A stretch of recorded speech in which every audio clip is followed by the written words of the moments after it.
Minutes after the top of the hour, let's talk to NICHOLLE WALLACE, John McCain's senior advisor. NICHOLLE, welcome back. I'm wondering, are you somewhat disappointed that there was no knockout blow last night?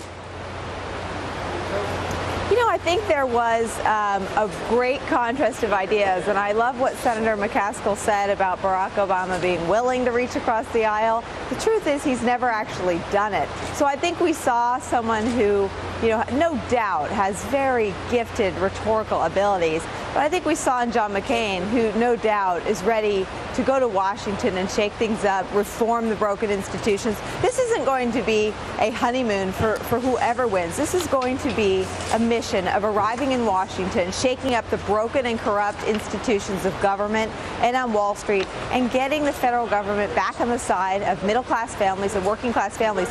No doubt Barack Obama talks a great game, but the truth is his policies would decimate the last bright spot in our economy, and that's America's small businesses. So I thought we had a good contrast of ideas.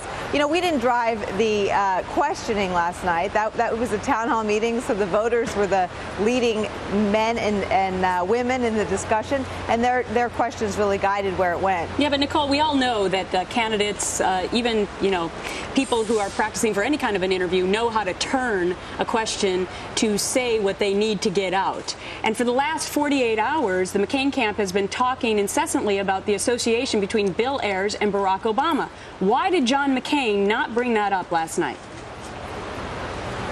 Well, listen, what we've been talking about is Barack Obama's less than truthful description of his association with Mr. Ayers. Now, Mr. Ayers is a washed-up domestic terrorist who's now part of the liberal circles that Barack Obama runs in.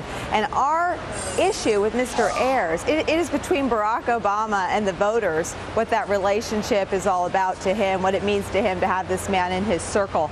But what we take issue with is the fact that his rhetoric and the reality is in two different time zones. You know, Barack Obama said he's a guy in my neighborhood. Well, the truth is he's been in his home. Mr. Ayers held a coffee for him. I'm sure you and I both know the difference between people who are, you know, a guy or a gal in our neighborhood and people in whose homes we've been in. I certainly do. So, you know, I think that our issue is with what he says and the reality. And that was absolutely the central focus of the contrast John McCain made last night. On taxes, what he says and what he does are two totally different things. On Mr. Ayers, what he says and what he really is to him, two different things. So that was the theme that our campaign and that Senator McCain, I think, prosecuted that argument very effectively. And NICHOLLE, do you agree with Barack Obama's number where he said, you know, if he's elected president of the United States, 95% of Americans are going to get a tax cut? Is 95% right?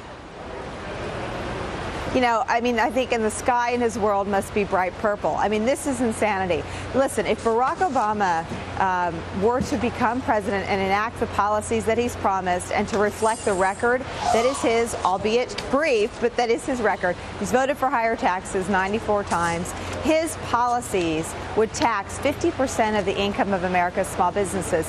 Now, when I say they're a bright spot, you know, you can't overstate this point. We've lost 700,000 jobs this year. Small businesses in America have added 350,000. So policies that would wreck the last bright spot in America's economy would absolutely be the last straw. It would break the backs of America's working families to have our small businesses crushed under the burdens of Barack Obama's tax increases and his mandates on health care. It would be a disaster. And we felt it was vitally important in the debate last night to make that point as forcefully as possible. NICHOLLE WALLACE, we'll talk to you again.